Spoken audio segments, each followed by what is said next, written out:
Hello and welcome to the 99th episode of Growing Up Geek, the weekly podcast for geek entertainment and nostalgia. My name is Brad and I'm joined by my brother Rob. Hello, and as always, this episode is brought to you by QWOP, 4 letters that are helping everybody rediscover basic motor skills. Oh, is that How what you your doing Twitter today? was? Because you tweeted like some random characters. No, that's something else. That is me attempting to use the Twitter thing on Xbox. Yeah, you were tweeting about QWOP, maybe?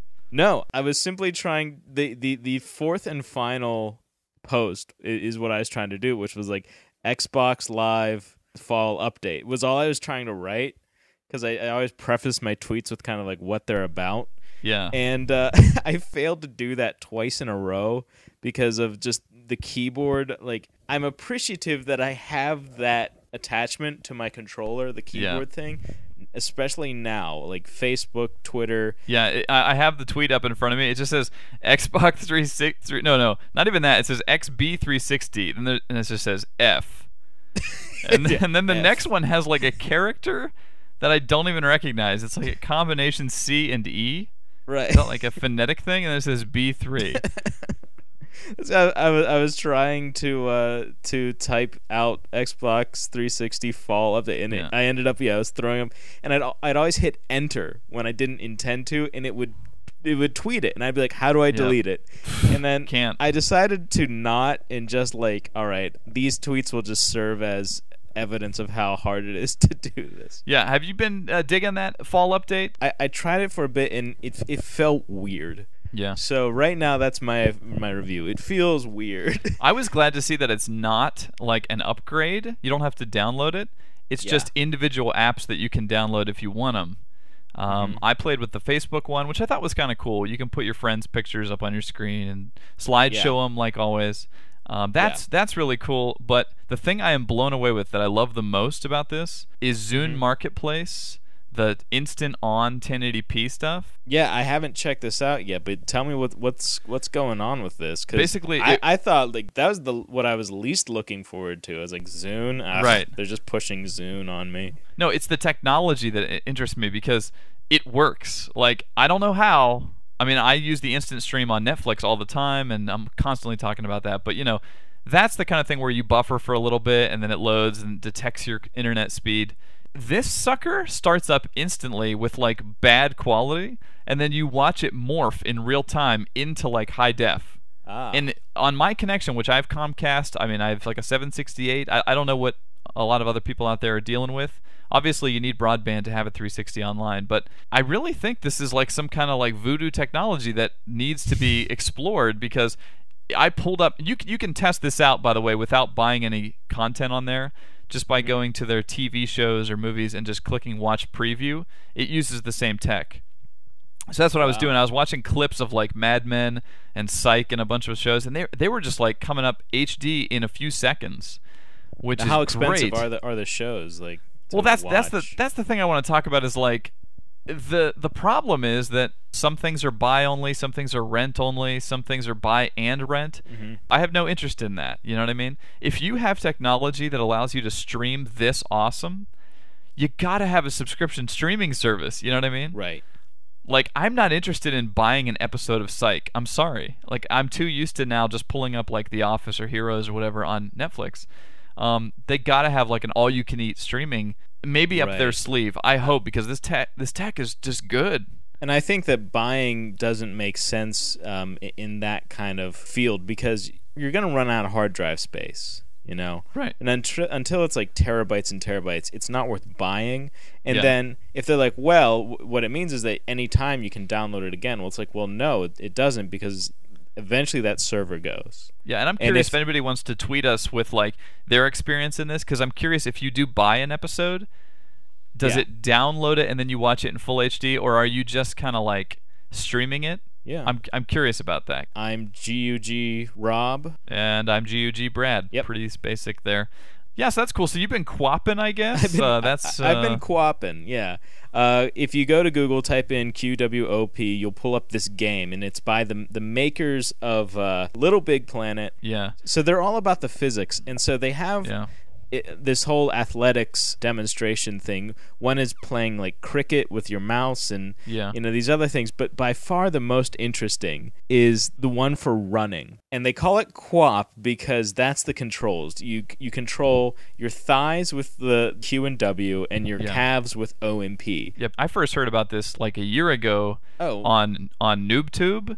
It's another podcast. They were talking about that, and then I know Idle Thumbs was recently talking about this. Well, consider myself a noob then, because I had just discovered this, and it's addicting. And I've gotten up to 25 meters. Yeah. So I'm getting good, but 25 meters is not bad. Especially, I know. Go play for like a minute, and you'll realize like you'll be like, "Holy cow, he's lying." Yeah, I played this game next to Amber, and she just couldn't help but get like distracted by it. She was watching TV, and she was like, "What are you failing horribly at?" Like, I'm falling backwards with my head smashing the pavement. And I gotta say, like, the arc of entertainment is just so great. Like, I don't even know if they intended this. Yeah, I've made it like 5 meters and felt like I was amazing. It's hilarious to watch, and so that initial joy of like trying to get him to move, that alone is fun. And then you move like a meter or two, and you're like, "Oh my goodness, I'm amazing! I'm king of all." What's funny is you basically have like a corpse for an upper body that does nothing. The bottom is all the animation. So your arm, like, think of yourself as like a dead weight sitting on top of like thighs and calves, and so you sort of have to manage like how you step in order to have like your upper body like pull your leg forward and fall properly. Like sometimes you'll get that foot way up in the air up in front of you and you're like, oh shoot, and you just have to wait for gravity to take effect, and like the foot lands like flat again, you're like yes, and you lift that other leg. But it's so easy to just become a crumpled crappy mess. And I've gotten my girlfriend into it, and I love watching people just lose it over really simple games. I just hear her yell from like upstairs. She's just like, "You lie!" Like, this game lies. It's evil. Like, I'm like, how's it lying? It's just a guy like running. I think You Lie is the 2009 version of I Jumped. That's right. I pushed jump. We always said that in the NES days. So QWOP is awesome. QWOP is also free. That is reason enough to check it out. Definitely. I don't know how to segue from QWOP into The Prisoner, but that's what I'm gonna do. You know what else isn't free? Or you know what's not free? Hey, that's a good one. Yeah, he's not a number. He's a free man. So The Prisoner remake aired this week on AMC. I tweeted that I was really pumped about that, and I did not expect to be bringing you my full impressions of the entire series. But I am, because they aired all 6 episodes in 1 week. What? Yeah, totally. It's over. That was fast, but it happened. So it was a mini series. It was a mini series, and like I was a little V should be. Yeah. So they ran 2 episodes a night for 3 nights, and I watched it all. Amber sort of endured 6 hours with me there, but she was intrigued. And I have to say, I'll start off with the good points. This was clearly an AMC show, high quality acting. The cinematography, just the look of it was very filmic. You had Jim Caviezel and Ian McKellen, top quality actors. And for those who don't know, it's a remake of the 60s TV show. A guy shows up in a place called The Village. It's not like the M. Night movie, but he's disoriented. He doesn't know where he is. Everybody keeps referring to him as Six, and everybody in this village goes by numbers. So you have Ian McKellen plays 2, and he runs into 331 and 985 and all these other people. And some of them are like 985 the 16th. Like there's generations. Wow. And these people have been living in this village for who knows how long, and he wants to get out because he doesn't know how he got there.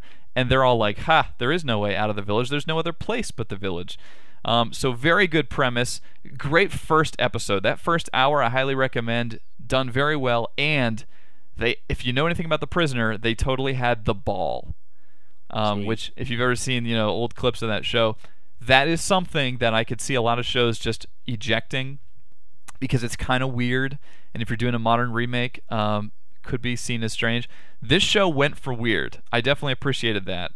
However, I do think that they kind of Tim Burton did a little bit, like when he did Planet of the Apes and he decided to make his own twist ending. Ugh.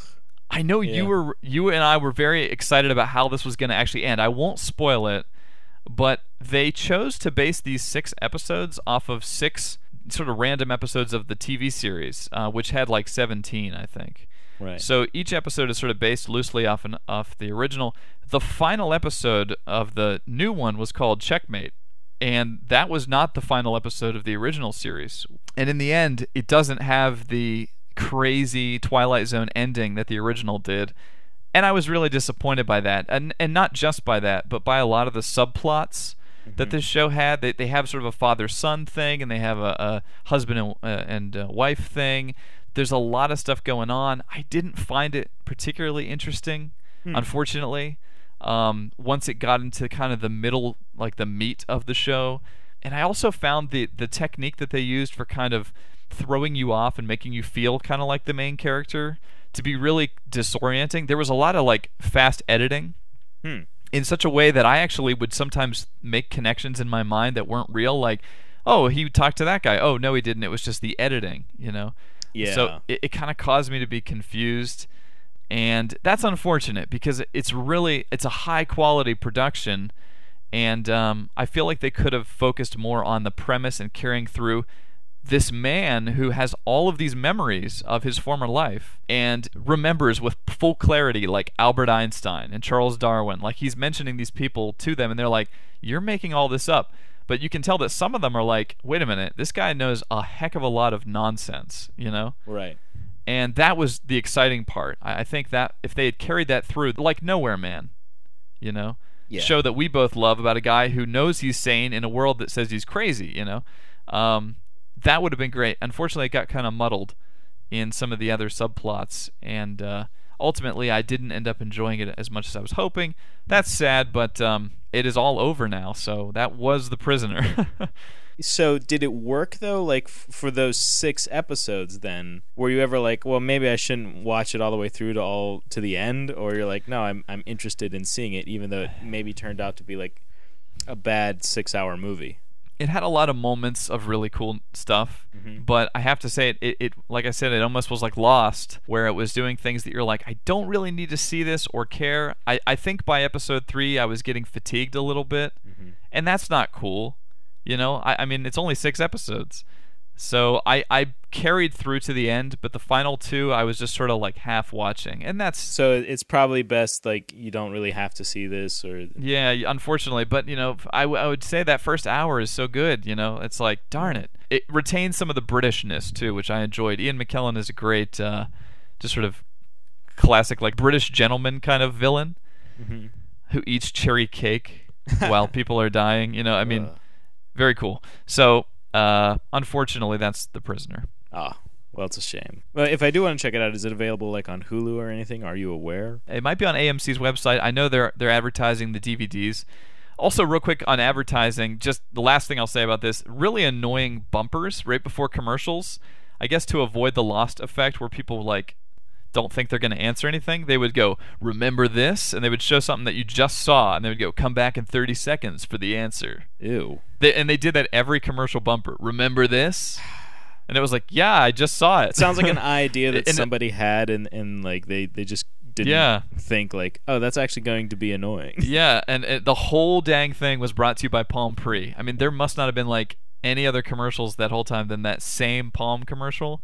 Ew, with like the woman. Yeah. I know. And it was like over and over again. It was like, really? I could almost attribute like that directly to the Palm's failings. Like, the Android is doing well, and I think in part because it had this really kind of tantalizing advertisement that like really swiftly addressed like everything the competition couldn't do, and then you know, made you like, what is it, you know? Palm is like, it seriously, this looks like a tampon commercial. Well, like, seriously, I did this like on here. I did like the music, the doot doot. I enjoyed that. I went and looked that up. It's like by the band Frrrr or something like that. Anyway, so that is The Prisoner. So now let's move on to Modern Warfare 2. Yeah. That is a video game that it's a tiny kind of it's a tiny release. Nobody cares. No, this has sold like bajillions in its first week. I was really surprised. People who listened to last week's show know that you actually don't have a lot of existing knowledge of this game because you'd never played the original Modern Warfare, and so I'm really curious to see what you thought. This second one is Infinity Ward again, which is great, and it is sort of taking the Modern Warfare concept even further. These are fictitious wars. But this one actually moves almost into like a future war aspect to an extent. Something that nothing remotely like it has happened, and I don't want to spoil. So there's dinosaurs fighting cyborgs using karate. Oh, people have got to check out Future War on Instant Stream, by the way. Yeah, MST3K that. Yeah. Oh, it's so good, so good. Also the werewolf one. Sorry, derailing the thing here, but I know. Best line from that, Paul, you is a werewolf. Sorry. Anyway. My favorite line from Future War is, hey, it's Jean-Claude Van Damme. No, it's more like Jean-Claude gosh darn. Yeah, that does sum it up. Yeah, anyway, right. This is sort of Future War-y. There is a battle on American soil, which we've never had. You're spoiling it. Sorry, should I not say that? Anyway. I don't know. People know. They've played it by now. You've probably played this game, but Rob had part of the Hajulian people who played this game? Yeah. Probably. Yeah, you've probably played this game, but Rob has never played this before, so I'm really curious. Yeah. What'd you think? Modern Warfare 2? I was confused a lot by this game. Okay. There's a lot of things to say. First of all, it was enjoyable. Okay. Like, I had fun playing from beginning to end. Roughly, I think 7 hours it took me to get through this. Yeah, the single player. Single player campaign. And I do feel like I am missing out on a lot by having not played the first game. Okay. There are reveals in this game that I feel like I'm supposed to be like, oh my goodness. Right. But really I'm just like, should have played the first game to get this. Yeah. For a huge chunk, I didn't even know who we were fighting. Like, that's how bad it was. I was just like, who are these? Are these Germans? Are these, like... They're speaking another language, and then like I think I heard like the news like Russia is mad about Call of Duty Modern Warfare 2. And I'm like, must be Russia. It's fun. You hear that over your shoulder on the radio, and then you just fire back. Take that, Russians. Apparently, exactly. No, you know what? Apparently Russians. This is the thing that Modern Warfare has. The first game did, and this one does even more. Is it throws you around the world in sort of this global conflict, rather than focusing purely on, Germany or whatever, like in a World War II game. Yeah. And it throws you around in multiple environments. And I think that's sort of like been the lore of Modern Warfare, is you get to do a lot. Well, that's been Call of Duty from the get-go, is it's been like you play from the British side, the German side, the Russian side. And before, historically, it made sense because you were doing like real battles that had actually happened. That's true. No, you're right. It's probably more of a long-standing tradition for the series, but in the case here, yeah, like they want to have a story though now. Like it's kind of like a Tom Clancy thing, right? And it's like it now becomes kind of hard to follow. Not to say that I can't get behind this idea. Like I really do think it's something that's not done enough in games, which is having multiple storylines that all converge. Right. But yeah, the narrative thread of this game is very thin, and kind of these load screen / satellite map things that they do to kind of tell the story, it's a little disorienting. Yeah, in fact, the last level is called Just Like Old Times. And I was realizing as I actually saw your gamer tag go up and it said, Rob is playing Just Like Old Times. I'm like, oh crap, he's almost beat it. And then I realized he has no idea how this is just like old times at all. Well, it was like that E3 demo. Right. That's the most I can say. Okay, perfect. So let's put aside the story, because honestly, this game doesn't really depend a lot on its story. Right. What did you think of the gameplay? This is, Infinity Ward is kind of famous for pushing the limits. How do you feel about it? I mean, it's cool. I think they've done an even better job of kind of blurring the line between scripted versus non-scripted. This is a very scripted game. In fact, if you're trying to progress the story in a way, or progress the events in a way that are your own choosing and not theirs, you'll start to notice. You'll be like, well, man, a lot of guys just keep coming back, and I'm just sitting here trying to kill them all. Yeah, it's very guided. Yeah. Have you ever played Bad Company? No. Battlefield Bad Company. I played the demo. Yeah, the demo's really good. I'd recommend people check that game out, because something Bad Company does that this doesn't is it throws you into a situation that's chaos, and then you have to figure out how to get out of it on your own. Yeah. It's sort of somewhere between this, which is very scripted, and Far Cry 2, which is like completely open world. Yeah. I imagine, because I haven't played it, but from what you've said and others, Right, it is. Bad Company is kind of like, here's the situation. You got certain amount of guns. You know what you need to do, but you have to think on your feet a lot. I felt more like this game was like Cloverfield. Like, and it's not on rails, although it should be said there are a lot of on-rails segments of this game. Mm-hmm. Tank sequences or helicopters or whatever, scuba diving. But I think that scriptedness is going to come up a lot more when it comes time for Game of the Year, especially if this goes up against Uncharted, because Uncharted is also a game that a lot of people are saying is kind of scripted. You know, you have set pieces like a giant statue falls right in front of you. It's always going to happen at that exact moment, and it's for dramatic effect, you know. I don't want to make that sound like a bad thing, because I kind of wasn't aware of that until people started talking about that more, like recently, scripted stuff.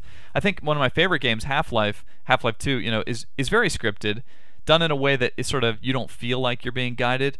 This, like you said, if you try to go too far outside the boundaries, you can tell, okay, this is all I'm supposed to do. Mm-hmm. And at times it felt almost to me like a time crisis or something, where you run up to this point, and then you pop, and then, let's go over here! Everybody runs, and then it's like, that's kind of all you can do.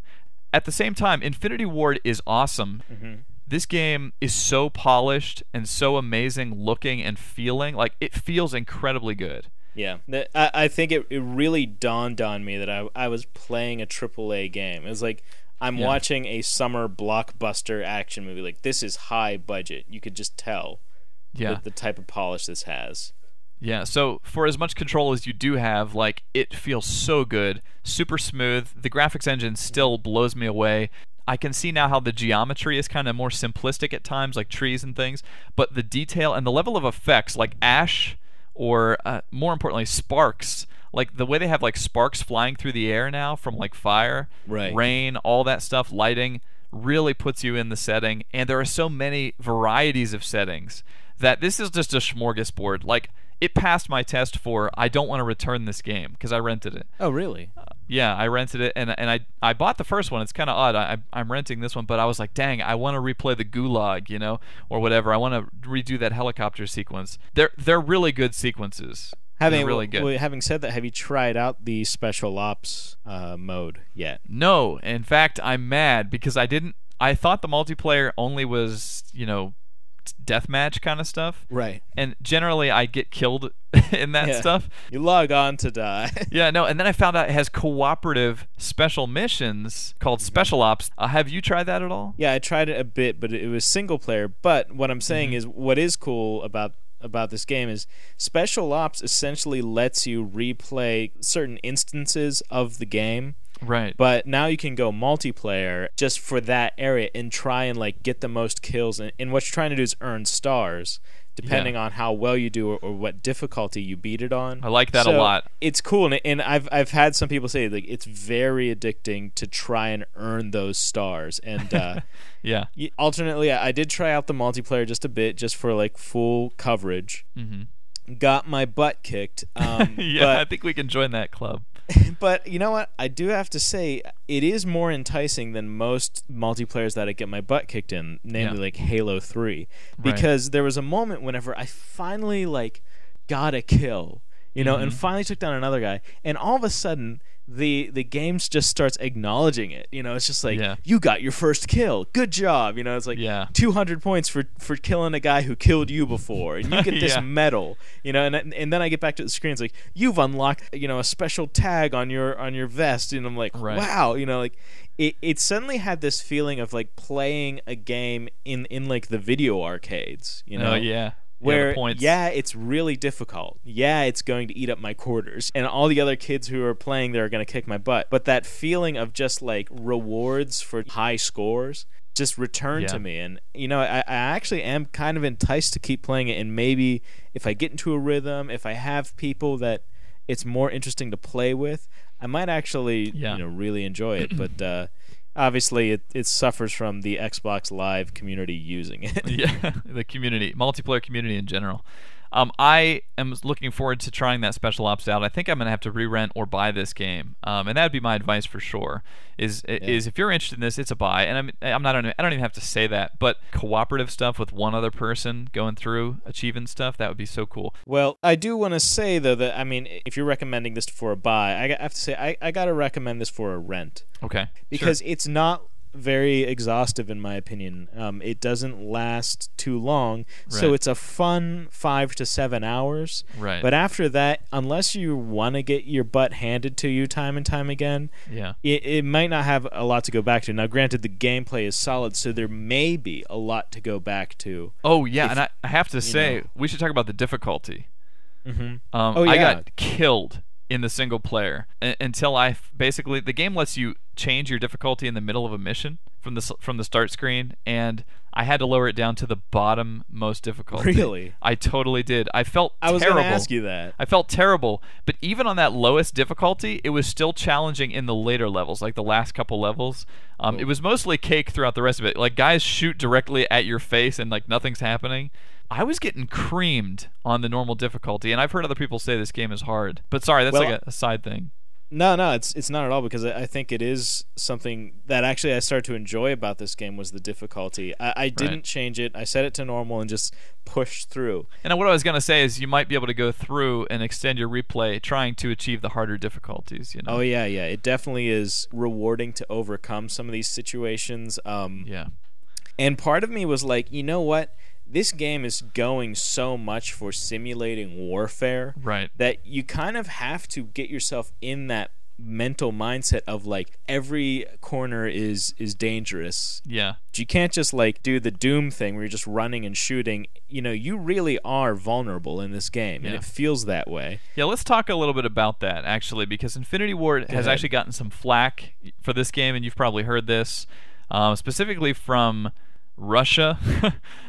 There's a lot of Russians in this game, as you mentioned before, and there's particularly one level that the game gives you the option to skip because it is quote-unquote offensive to some people. Well, it's not just because of that. I mean, the recent shooting at the army camp and stuff like that, people are very sensitive to these kind of things these days, so I thought it was interesting that you were given the option to skip it. Yes, but, you are. And I don't want to spoil this section of the game, but suffice to say, it gives you the option to shoot civilians. Mm-hmm. And when I played through, I did not know quite what to do or how to feel. And I'm curious about what you think, because I want to kind of couch this in Infinity Ward in this game is almost going for a more mature view of war than I've seen before, which is the part of war where you lose, the part of war where it sucks. Yeah. Amber was sitting next to me the whole time saying, well, is there a way to kill the bad guys? Yeah. Not really. Well, is there a way to get more points maybe if you don't shoot the civilians? Not really. How did you feel about this level? I thought it was very bold. Like, I gotta be honest, as somebody who sort of, looks at games as an emerging art form and things like that, this, it didn't upset me as much as I mean, like, yeah, it was disturbing, but it's supposed to be. I kind of compare it to when we saw Air Force One. The norm that it violates, there's a person who's killed in that movie where you kind of just don't believe it the first time it happens, but it really is evocative, and I think it was a really direct stab at making an interactive movie. Right. And it was an interesting choice as to where to place the character who is observing this happening. Yeah, and that's a good way to really put kind it. of hit home the kind of wolf and lamb situation that is going on here. Right. Because they could have put you in a different place, but then that would have made what was happening less horrible in a way. Yeah. I didn't really know how to feel throughout the beginning. I had a furrowed kind of expression the whole time because I'm like, oh, no, like, oh. And I think that might be part of what they were going for. Infinity Ward has commented only briefly on this as far as what I've read and said sort of what you did. This is a movie level kind of experience, a realistic movie level. And it is a mature rated game, and as for a that matter of reason, fact, I think it's interesting that they used that language because there's a lot of events in this game, kind of pulling our conversation back to the gameplay choices they make. Right. There are some sequences in this game that are straight up, barely interactive cutscenes. Right. But I did like the final sequence in this game. Right. Like I loved it compared to the final sequences in most games where like games just have terrible endings, you know. Yeah, but it was pretty great. This was really kind of satisfying, and and I think that scriptedness does dock it a little bit from my perspective compared to a Brothers in Arms. I'm sorry, a Bad Company or something where you could go about it multiple ways. But I've played my Modern Warfare copy that I own over and over and over again, and I'm still just so floored by, gosh, some of the set pieces. I don't want to say anything, but there's one level where you come up out of underground and you finally get a sense of what you're looking at, and it's like, oh my gosh. I've replayed my copy a million times, my Call of Duty, and I think that people will do that with this one. We're going to have to probably finish up with that. But yeah, as far as that level, that offensive level, I think that they're pushing it. Like you said, they're pushing the limits of what a warfare game is, and it's going to be interesting. It's going to spawn a lot of interesting discussion, I'm sure. Yeah, and I think it could be very impactful for the industry if this, Yeah, that's what I was thinking too. Like, where will things go from this point? Like, you'll probably always remember the point where that happened, and then it was like, okay, that almost breached something we thought was safe. Right. I might have to save it for a different conversation, but I had this revelation. I was reading some Gama Sutra articles, but just this amazing, like, holy crap, that would be an awesome thing to do in a game. But all I have to say is it involves Animal Crossing and marital abuse. Whoa. So there you go. Whoa, look for that in Modern Warfare 3, apparently. Exactly. No, yeah, we'll come back to that. That sounds interesting. But so that is Modern Warfare 2. And real quick, before we end the show, we always like to get a little nostalgic. This time I'm going to draw a connection to Modern Warfare and basically say, people always say that video games, teach you how to kill. Have you ever played Paintball? No. Okay, I did. And this is a pure example of how video games do not teach you how to kill very well. Because I went paintballing with some friends, had my gun. It's like, these sort of backwoods paintball places where you go into like an industrial, warehouse. There's a bunch of wood set up everywhere and you run around in there. I got shot in the upper thigh. When you get shot with a paintball in the upper thigh, you hit the deck immediately. Like, you're edited from the standing position to the floor position in 1 second, Right. Hurts so bad. Anyway, the guy who ran the paintball thing was running around with his air horn for some reason. I don't get this guy. He was running around behind our friends and stuff and just bang with the air horn. Well, naturally, they're going to get freaked out. They turn around and popped him in the hand. To which he yells, "Ow!" And then everybody sort of stops. "Are you okay?" And he replies, "Ow!" again. It's like he's not okay. But the guy ran up with an air horn. Like, what are we supposed to do? And it was like, are you supposed to be here? Like, does your mom run this place? And you're just running around like a... It was really weird, but in that situation I realized how terribly little I know about firing actual guns. Yeah. And how I would totally be the guy that hides in the corner. Yeah, absolutely. I mean, I agree. Like, come on. The most a game can teach you is, well, if you shoot them in the head, they'll die sooner. It's like, well, great. Now, about that process. About the part where you have to aim correctly. Right, with a heavy loaded weapon that's going to kick back and be very loud.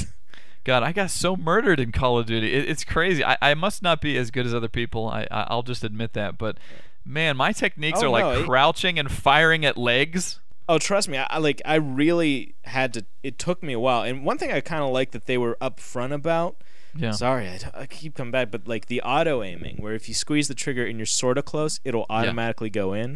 It's very nice. They used to kind of not be upfront about that, and sort of it was elite knowledge, and people would play and just kind of constantly squeeze the left trigger to get their aim right on. But anyways, that was cool. But not in the case in real life. No, not in real life at all. Have you shot a real gun before? Just period. No. You know what? Sadly, I have not. Yeah, I was gonna say I have. We have a couple friends that shoot like not just regular guns, but like the high-powered like laser scope guns, and like they've busted them out in their houses and like showed me, and it's always like in their bedroom or something where I'm like, this would be so bad if this goes bad, I mean, they do have certain robots in the military that they do control with a 360 controller, and that is crazy.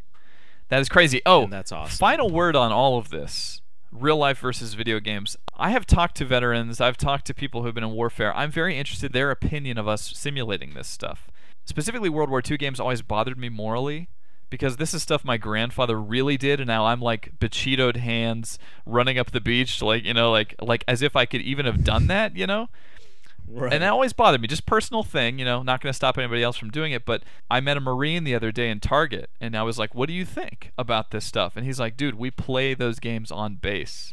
And that just blew my mind. Like, these guys are playing Call of Duty in their spare time. I'm sure this game is big in the military. Oh, wow. That just reminded me, like, when I was waiting in line for the 360, there was a girl there who was literally getting it for her boyfriend in Iraq. Like, she was going to be mailing it to him. Yeah, and it's like, this may disturb him. I don't know. I mean, what is there to say that I would actually know about that? But yeah, it actually kind of promotes the military. In some of the lingo I didn't even get, and I'm like, well, I guess I'd have to be in the military to get this. Yeah. It's sort of like the best possible situation you could have. Mm-hmm. I'm sure there's a lot of guys in the military who see no action whatsoever, or they're in communications or something. True. And this is like, you know, you're James Bond. And to be clear, you know, you're always like the super awesome guy in these games that, you know, has this super secret mission. And clearly paintballing has shown me how it is a fantasy. It is a fantasy. I would get shot in the upper thigh. Yeah, laser tag, I always failed. Yeah, it's a different world reality, you know? Maybe with a towel. Maybe. Which just got recognized as like one of the top inventions of the year or something? Like Time Magazine or some such thing. We'll see. Anyway, so that is our show for this week. Thank you for listening. Once again, you can follow us online, twitter.com/GUGBrad and GUGRob. And you can email us, as always, at mail@growing-up-geek.com. Next week is Thanksgiving, so we're going to be taking a break, as many of you are. But we will see you the following week. The Statue of Liberty is kaput. That's disconcerting.